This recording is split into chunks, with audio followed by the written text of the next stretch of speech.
My experience at Wihd has been really wonderful. Such a great resource for parents.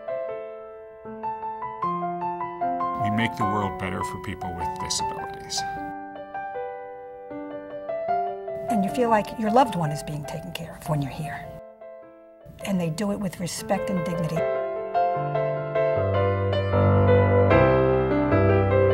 Wihd's relationship with its patients tends not to be, come in, we'll fix your broken leg and we'll send you home. Hello, Joey. How are you, darling? It's an ongoing caring relationship. It's a relationship where patients know their caregivers, know what they can expect from us, know that they will be treated with dignity, with compassion, and with professionalism. We believe that everyone with disabilities, no matter how significant, can live a quality life, but they need good quality health care as a starting point. And that's what we provide. Hold this, hold it tight. Let me see how strong you are. Very good. What people really want are competent, caring professionals and the latest technology, the latest interventions. I finished the examination and he is not showing any side effects of the medication. Welcome, everybody. Thank you very much for coming. We put together this presentation and tour today so that you and other people in the community could learn a little bit more about Westchester Institute for Human Development and about the terrific things that are happening here. When we talk about assistive technology, we're really talking about any kind of a support that we can use for an individual who has a disability. Hey, Gino. How are you? When I first met Gino and realized how old he was, he's gone for 38 years without being able to use a voice. And who in this day and age should live like that?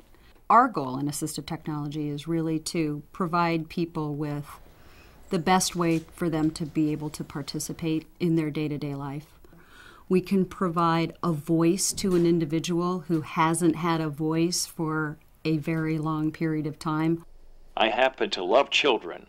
However, I always had the fear that any child that I was with would not understand what I was trying to say to them.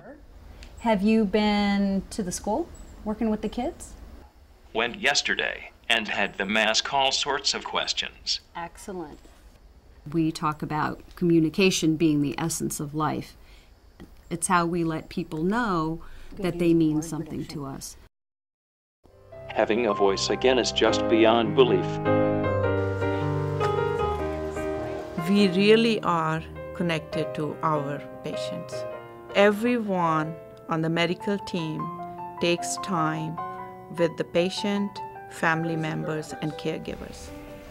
We are fortunate to have a wide spectrum of specialists available to us at Wihd.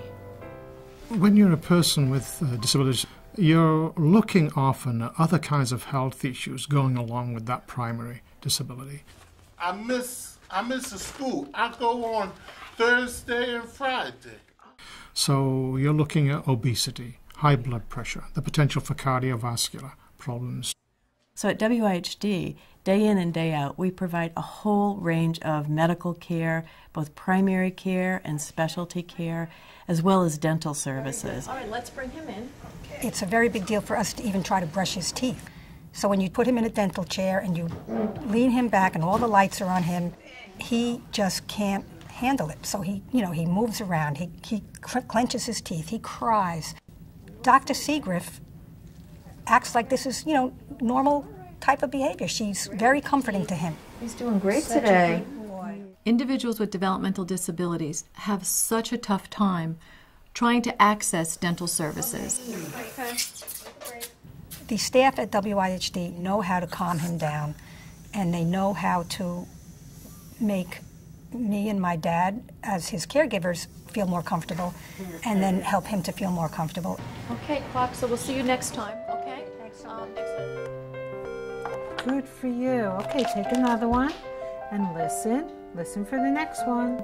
Many children who have hearing loss have other types of developmental disabilities. Good for you. The cochlear implant has allowed Jeremy to access sounds that he would not been able to hear had he only had a hearing aid. The ability to hear can open up a whole new world for them. 13. It gives them the access to learn whatever it is they can learn. Good job. Aaron is the most beautiful child in the world, and he is so wonderful and sweet. And what Aaron has autism, and what you'd call pretty severe autism. It's been a challenge every step of the way with him. Aaron, pick one. These kids are engaging in behaviors as a form of communicating wants, needs, or things that they like or dislike. So what we need to do is teach them that this form of communication that they're using right now isn't going to work anymore. Applied behavior analysis has been really successful with Aaron in a lot of different ways. It taught Aaron how to listen. It taught Aaron how to sit still. It taught me as a parent how to take a different approach. It's been a huge success for him. There's the cell body, and there's these dendrites that come out. One of the things that we do is that we take that expertise that we have, the one-on-one clinical expertise working with kids and families, and we look to study that and take it beyond our four walls. One of our critical roles in training the professionals of the future is to help them understand what the dreams of the people that they're working with are. It is not just treating someone's seizure disorder. It is not just helping someone with Down syndrome. It is really making those dreams possible. Maybe address some of the issues he's having in school. Child welfare is also one of our major areas of concern here. We're concerned about children who may be removed from their homes and put into foster care. We're concerned about children in foster care, and we're very concerned about abuse and neglect of children. The importance of the Child Advocacy Center is to have a place where all the professionals who are involved in the investigation and treatment of children who are abused can come together and provide those services in one place at one time. The approach prevents a child from having to go from one place to another and tell the story many times, and prevents a child from re-experiencing the trauma of the abuse over and over again. Wihd has really been that resource for me from the beginning. When my son was diagnosed at 2, this is where we came. When my son couldn't speak, this is where we came.